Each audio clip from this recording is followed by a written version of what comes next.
Hello.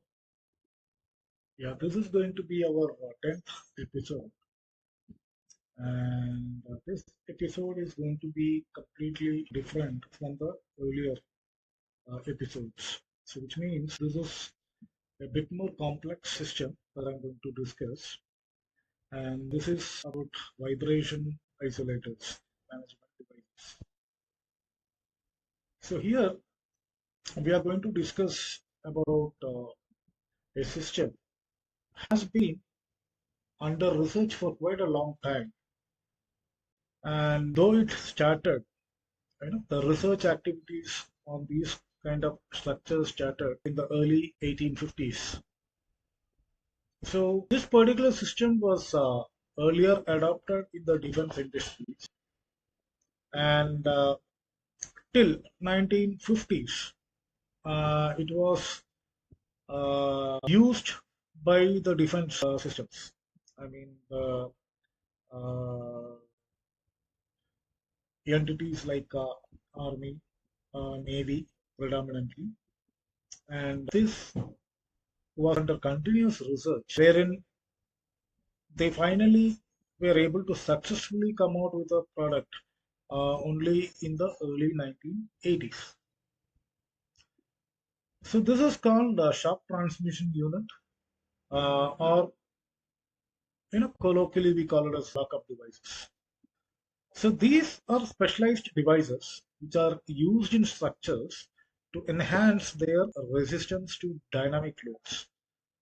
Say for example, earthquake, sudden impact, or huge horizontal forces, etc. So as I told you, like earlier, it was used extensively in using using it as vibration isolators, okay, from the huge cannons that are generally used for firing rockets or shells, etc.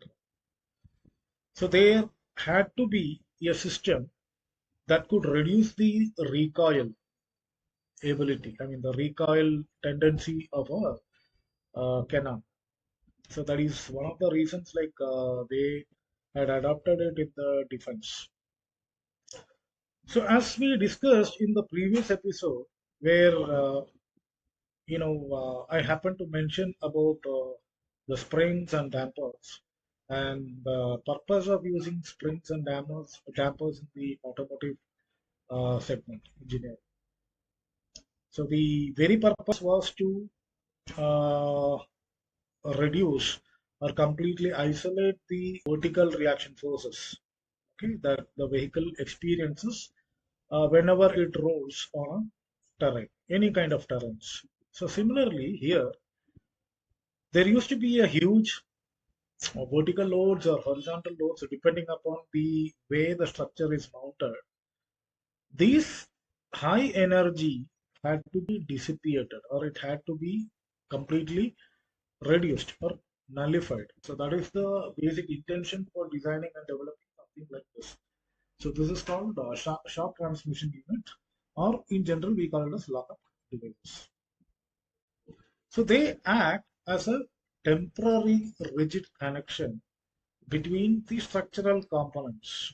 They allow normal movements during the regular use, and also lock up to transmit the forces under high impact events. Say like earthquake, whenever there is a seismic activity or an earthquake induced, the horizontal, I mean the transmitted forces, it had to lock the transmitted forces and to distribute the loads across the structure. So the primary intention is to lock these forces, the horizontal forces, okay, that comes on the structure or that acts on the structure, and the complete load had to be dissipated from the superstructure to the structure and to the foundation. Okay, so these are called energy management devices. So there has been a lot of research. So earlier was performed using simple dampers. So as we know that damper is a system which makes use of hydraulics or pneumatics, I mean oil or fluid of high viscosity, and they try to completely eliminate the load, I mean the forces, the huge forces that comes on the structure. So this is mounted. But what happened was when there used to be extreme horizontal forces, especially in the events of quake, these dampers weren't able to completely transfer. It used to get locked. Either the fluid, had to come out of the system, the part, I mean the cylinder system, the piston and the cylinder system, and the system used to fail. I mean, the structure used to collapse. So this particular system was under constant research, as I told you. So people slowly started eventually, working relatively on other concepts. So there was a concept that arrived in the early 1970s, wherein engineers tried researching on very high viscous fluid, okay, that was pushed from one compartment or one region to the other region or multiple regions of a cylinder through a very fine orifice. Okay, so what happens is when this high viscous fluid, it gets compressed by the piston from one end because of the movement experienced by the system, the horizontal forces from the structure. Okay, this pushes the fluid, the high viscous fluid. So especially, very high viscous fluids like silicone grease were adopted. And this high viscous fluid, when kept under pressure, huge vertical load, which means there is a good amount of a very high amount of pressure load, which is experienced inside the cylinder, the piston and cylinder. So this silicone grease, okay, is getting injected from one compartment to the other compartment through a very small orifice that is bored inside the system. Okay, so when this particular grease squeezes or pressurizes and gets out of one compartment to the other compartment, there is a huge amount of temperature change, very high temperature change or experienced, and because of which the grease, the silicone grease, will lose its property. So losing its property, it tends to become a fluid. It will become like a oil, or it will become close like, okay, but with some viscosity. And similarly, from the second compartment, it gets squeezed out to the disc. I mean the orifice which is inside the other compartment, and then this process happens. So eventually there is a possibility that there is a huge horizontal force acting on the structure, and horizontal force is getting transferred through the help of a piston cylinder arrangement, and then there is a movement, okay, on the structure. So as we know that a structure like bridge, which has got a girder, which is the superstructure, and beneath the superstructure lies the pier.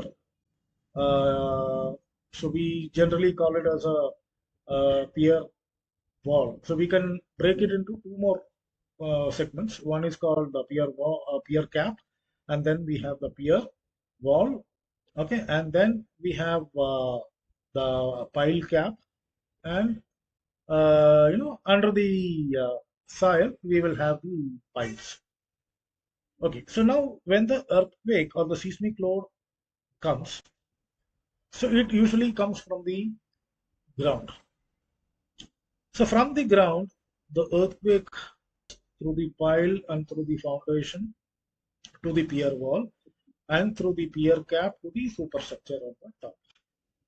So usually what happens is, like, even before researching and standardizing the sharp transmission units or the lockup devices on the structure. Systems or damping systems like pot PTFE bearings, elastomeric bearings, rocker bearings, slide guide bearings, free float bearings. So many types of bearings were used. And these bearings were capable of transferring huge vertical loads onto the structure. So any huge vertical loads, traction forces, your brake loads, any dominant forces that comes on the structure were transferred from the superstructure, that is from the girder to the pier wall and to the foundation through these systems, which were primarily called as vibration isolators. Okay, so now these vibration isolators had a principle. Okay, so it's nothing but the stiffness based springs and then compression based dampers. So this used to have some materials like your steel, Teflon, neoprene pad, uh, and steel surf plates, SS plates, and different kinds of materials were used for reducing these impact. So especially the systems like your pot and PTFE bearing. PTFE is a polytetrafluoroethylene, which is nothing but Teflon. This pot PTFE bearings had three different approaches. One was taking up the direct loads, and these were called the fixed bearings. And these bearings have a neoprene pad inside the pot. So it is exactly like your piston and cylinder arrangement. So there will be a piston on the top, and this cylinder is what we call as pot.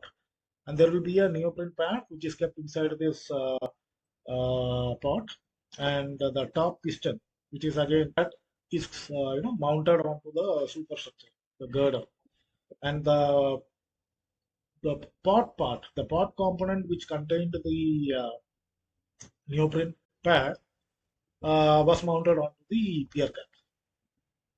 So what happens is the loading that comes from the bridge deck, the superstructure, is getting transferred through the anchor bolts to the piston component, and from the piston component it gets a pad, and from the neoprene pad it goes to the pot component, and from the pot component it goes to the pier bolts. So here the neoprene pad is considered to be a fluid which is kept under pressure. So it is nothing but it will act as a fluid. So it's like a very high or very huge vertical loads that acts on the structure. This particular neoprene pad, when compressed, will start behaving like a fluid kept under pressure. So there will be hook stress which is generated around the pot component. Okay, and because of that, there is a tendency for the neoprene pad to flow and come out, because it will start behaving like a highly viscous fluid, viscous material. Okay, so in order to arrest that, there will be some brass sealing rings which will be kept exactly mounted exactly onto the neoprene pad with a groove. Keep one or two layers of brass sealing rings. Okay, and these sealing rings will prevent the neoprene pad from coming out, because it will become fluffy. It will try to become like a fluid, as I told you. So this is one point where all these vertical loads are transferred.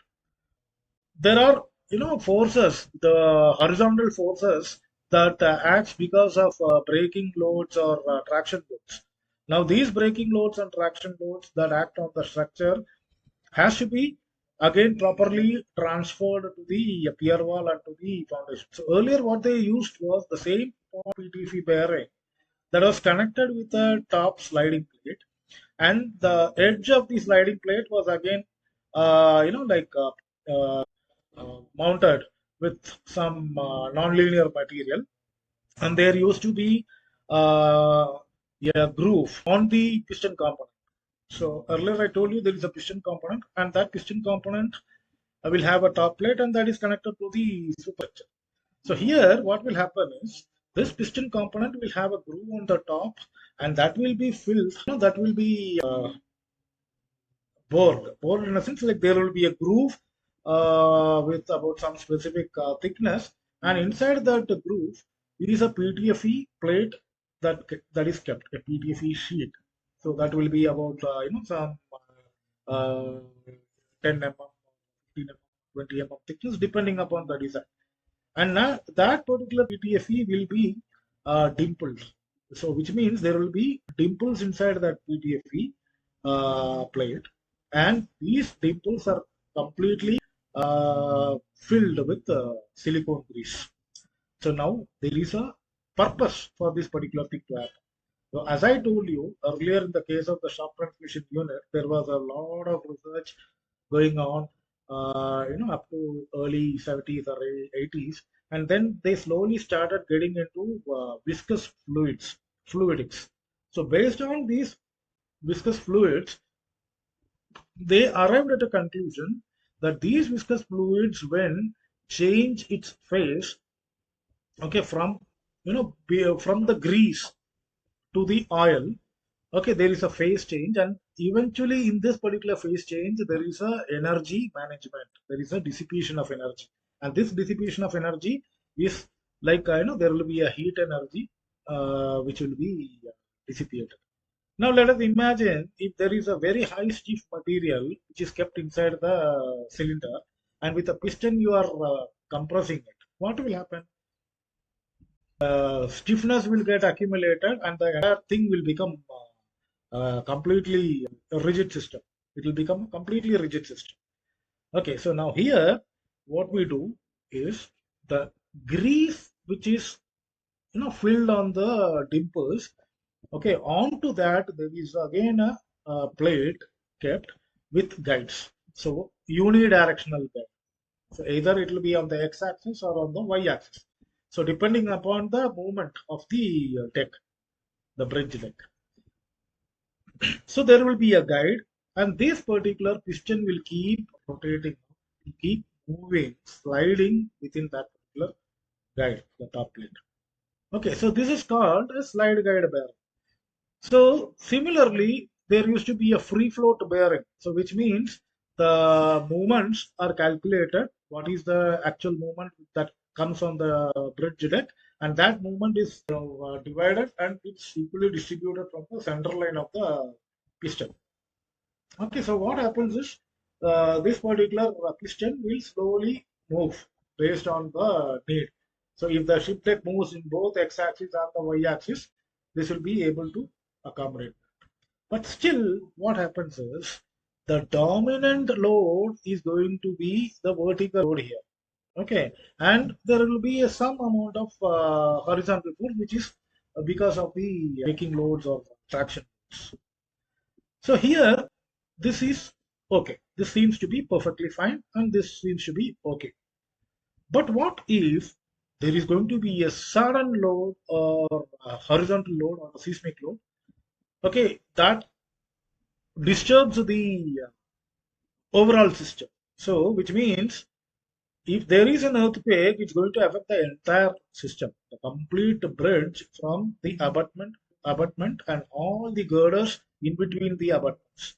So let us say if it is a 600-meter or 800-meter span bridge, and that has got almost about say about 15 bays, and 15 bays with about some 35-40 meter girder span, each girder. Okay, and each girder has got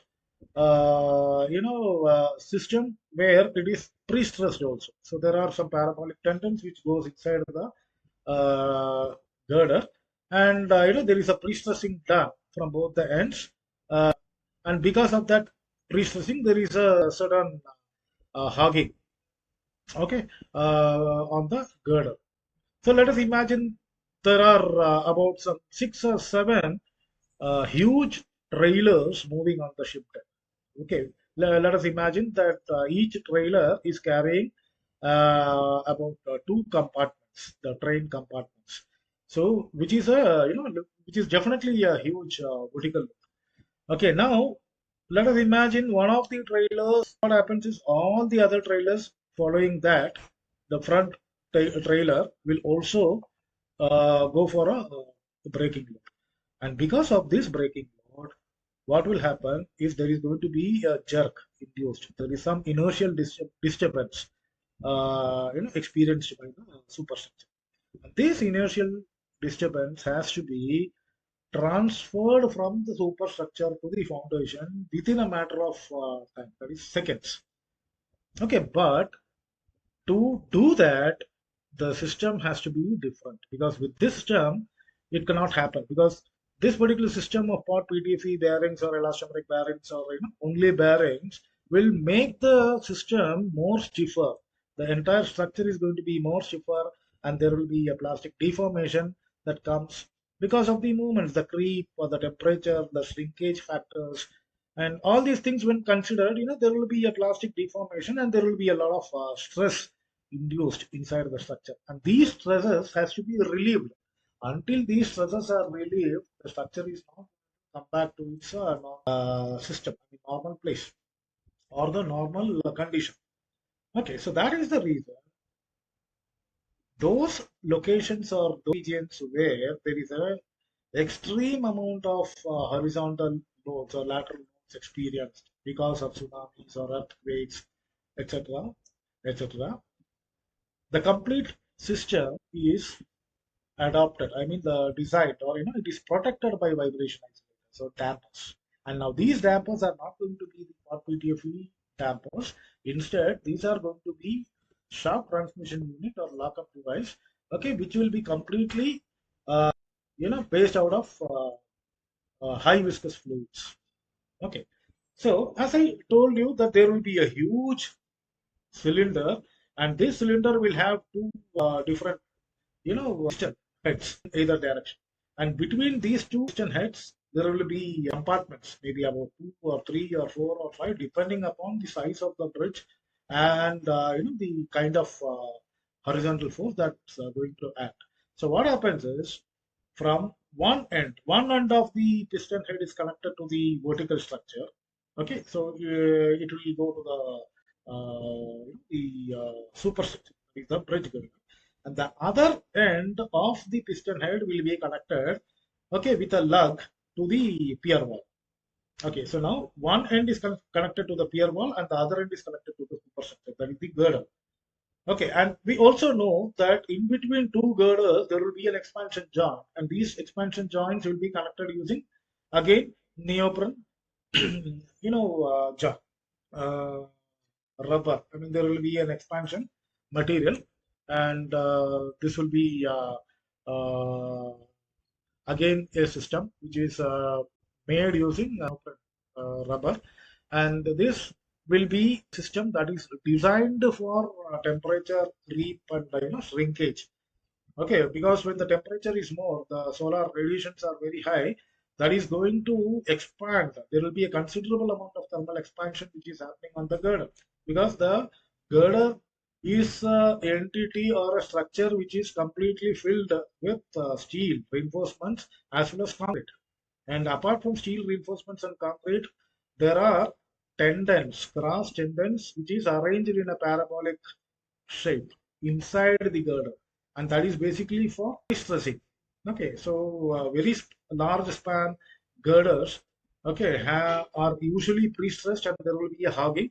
Okay, and eventually when the vehicles keeps moving, or when the loads start acting on the top, this hogging will be counterbalanced with the hogging. Hogging and sagging will be counterbalanced. So when there is a huge amount of steel and concrete on the ship deck, there will be a huge, change in temperature. Okay, so the ambient, let us say about 40 degrees or 42 degrees. But then there is a possibility that the temperature of the girder can go even close to 60 degrees. Okay, so now this 20 degrees of change, delta T, has to be accounted for.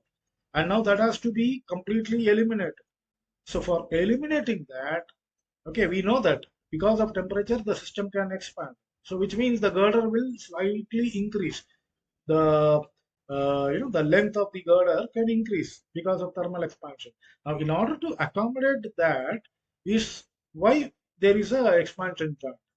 Okay, so now this is not going to be about in the range of 10 mm, 12 mm, 15 mm, 25 mm, 40 mm. So that's going to be a very small movement. I mean, there's going to be a very small expansion, but still this expansion has to be taken care of. So that is the reason they mount expansion joints.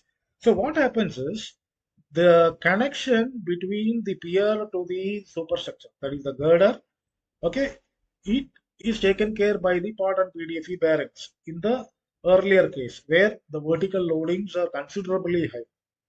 Now, when it is the horizontal force which is going to be dominant, like in the case of earthquake and seismic. So here the shock transmission unit, this particular system is mounted. So one end, the other end of it is connected to the pier. So what happens is the moment the vehicle or the train moves from one end of the abutment to the other end of the abutment, there is going to be a huge shock load in a very small period of time. Okay, so the natural period, okay, the natural period of that particular complete system is going to be reduced. It's going to be very small. Now that is going to be a shock load, and this shock load has to be transferred from the superstructure to the foundation in a very small amount of time. So here the conventional elastomeric bearings or what bearings are not capable of taking. Okay, the structure will. So in order to make it more, rigid, okay, that is to make the structure rigid. That is whatever load comes from the bottom, the horizontal force has to be transferred to the superstructure and eventually from the superstructure to the bottom. That is to the foundation. So here the system, the overall system is connected, or it is considered to be rigid in case. And now this rigidity is going to be accounted for with the flexibility that comes on the shock transmission unit. So that is what I try to generalize. So upon experiencing a sudden high magnitude force like earthquake or any vehicle crash or impact, okay, that creates a rigid connection between the affected parts. So the affected part is going to be the superstructure as well as the system which goes and strikes. So now here the load distribution has to take place. Okay, so there should be a wide area. Okay, the kind of impact that has come on the structure that has to transmitted to the wide area towards a complete area. So now what happens is it will be able to prevent any excessive stress that can come on a single point. Okay, only when the stress is having a tendency to expand, when the stress has got the tendency to distribute, that is going to be completely removed. Or if the stress is accumulated at a single point, okay, that will again create a kind of fatigue within the structure, and over a period of time that is going to collapse. As we saw earlier in the case of fatigue and durability, we noticed that there is a possibility for a crack generation, and this crack over a period of cycles of load, this crack can propagate very fast and it can completely damage the structure. Okay, so this is about the shock transmission units, and these shock transmission units are designed in many ways actually. So the ship deck has got a harvesting hook.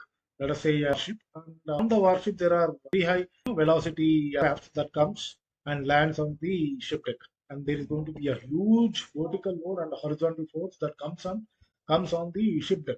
So now on the ship deck, okay, there will be an aircraft arresting hook, and this is again nothing but it's a kind of lockup device, and this lockup device is exactly made as what I told you, like the shock transmission. Okay, now the only difference will be on the kind of fluid that they use.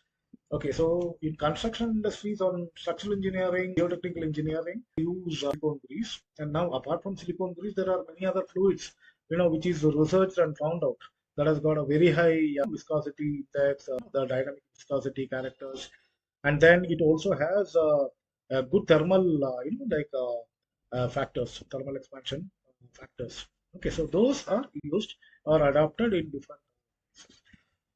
There are similar kind of shock isolators that are used for the satellite purpose and even used for radars, etc., depending upon the purposes. Let's try to understand like what are all the the parameters that is going to affect the parameters that is going to affect the design of the shock transmission unit. Say, as I told you earlier, we never had a proper computerized machines or anything that had the capability of boring these small orifices. So, which means compared to the structure, the maximum dimension, let's say the radius of that particular disk and the size of the orifice used to be very, very, very large, which means the orifice used to be very small when compared to the radius of the disk. Now, such kind of machines weren't available, and that was one of the reasons. Like these shock transmission units, though it was under constant research, were not effectively utilized. Okay, but only few countries that intensively did research on this, like Germany or France or Italy or US. Companies like Taylor Devices and Geba. So these were all companies that started their research on transmission units of devices from a very long time. But today, today it's an era of Industry 5 and 6 where we anything and everything is being manipulated or controlled using artificial intelligence. So, and we also have controllers. We have electrodynamic systems. We have like very intelligent systems, like I discussed in the case of active suspensions. Okay, where we make use of algorithms. These algorithms are going to control the structure, okay, with the help of sensors, etc. So today, shock transmission unit is one such area that has got a very, very intensive applications, even for a very minute and very, like micro precision activities where vibrations are going to be a big parameter.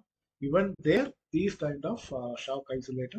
Okay, so today with the help of machine learning and computer vision and deep learning systems, okay, like these kind of structures are predominantly getting used or finding use in the construction industries.